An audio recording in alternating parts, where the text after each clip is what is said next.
আমাদের দেশে যে রয়্যাল এনফিল্ডগুলো আসতেছে এগুলো সবগুলো কিন্তু 2023-এর মডেল, যেখানে ভাইব্রেশনটা কিন্তু অনেক কমে গেছে। সো এইটা তারা ইনশিওর করেছে অতটা ভাইব্রেশন হবে না। দেন আসি হচ্ছে এদের কোয়ালিটি সার্ভিস নিয়ে। আমি যখন তাদেরকে জিজ্ঞেস করলাম যে এত বাইক বুকিং হচ্ছে, এত বাইক আসতেছে, সেল হবে, তাহলে এই সার্ভিসটা আপনারা কিভাবে এনশিওর করবেন? কতগুলো সার্ভিস সেন্টার হচ্ছে আপনারা সারা বাংলাদেশে দিচ্ছেন? সারা বাংলাদেশের মেইন পয়েন্টে তারা হচ্ছে সার্ভিস সেন্টারগুলো দিচ্ছে, মেইন শহরে যেখানে যেখানে রয়্যাল এনফিল্ডের শোরুম দিচ্ছে। বাট ঢাকাতে, শুধুমাত্র ঢাকাতে তারা 4টা সার্ভিস সেন্টার দিয়েছে।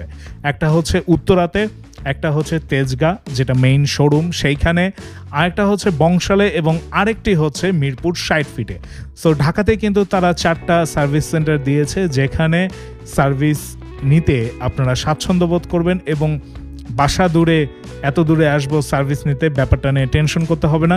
কারণ মোটামুটি প্রাইম 4টা পয়েন্টেই হচ্ছে তারা সার্ভিস সেন্টারগুলো দিয়েছে, যাতে কাস্টমাররা ভালো সার্ভিস নিতে পারে। এরপর আসে আরেকটা কনসার্নে। ফেসবুকে কিছু কমেন্ট দেখেছিলাম, অ্যাকচুয়ালি একটা পোস্ট দেখেছিলাম যেখানে একটা স্ক্রিনশট দেওয়া হয়েছিল যে হচ্ছে বুকিং যে নামে দেওয়া হয়েছে সেই নামটা চেঞ্জ করা যাবে কিনা। তো তারা স্ক্রিনশটে রিপ্লাই দিয়েছে যে বুকিংয়ের নামটা চেঞ্জ করা যাবে না।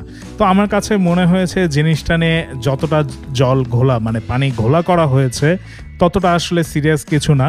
সো বুকিং যে নামে দেওয়া হয়েছে সেই নামে বাইকটা আসবে, কিন্তু নেওয়ার সময় আপনি চাইলে রেজিস্ট্রেশন আপনার নামে করে নিতে পারবেন, এটা খুব একটা বড় ইস্যু না। এছাড়াও পরবর্তীতে নাম ট্রান্সফারের তো অপশন রয়েছে, বাট এই মুহূর্তে যেটা অর্ডারটা হয়ে গিয়েছে সেটা তারা চেঞ্জ করতে পারছে না, বাট ডেলিভারির সময় আপনারা এই ফ্যাসিলিটিটা পাবেন। আর পার্টসের যে ব্যাপারটা রয়েছে, যেটা নিয়ে আমরা সবাই একটু চিন্তিত যে পার্টসগুলো আসলে আমরা কি অ্যাভেলেবেল অলওয়েজ পাবো কিনা। সো রয়্যাল এনফিল্ড স্টকে তাদের প্রচুর পরিমাণ পার্টস রাখছে, সো পার্টস নিয়েও আপনাদের টেনশন করতে হবে না। সো এই জিনিসগুলো, যে কথাগুলো বললাম, একটা বাইক রয়্যাল এনফিল্ড স্পেশালি কিনতে গেলে আপনাদের কিন্তু এই জিনিসটা মাথায় রাখতে হবে।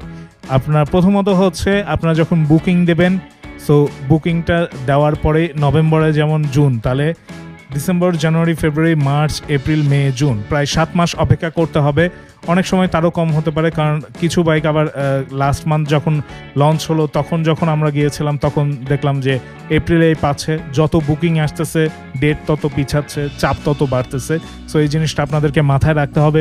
ডেলিভারির সময় আপনি যদি কোনো খুঁত পান, আপনি অবশ্যই সাথে সাথে ডেলিভারির দিনে ওই মুহূর্তে অথরিটিকে জানাবেন যে আমার বাইকে এই প্রবলেম আছে, আমি বাইকটা নেব না, এটা চেঞ্জ করে দেন। তারা চেঞ্জ করে দেবে যদি সেটা আসলে প্রবলেম হয়ে থাকে।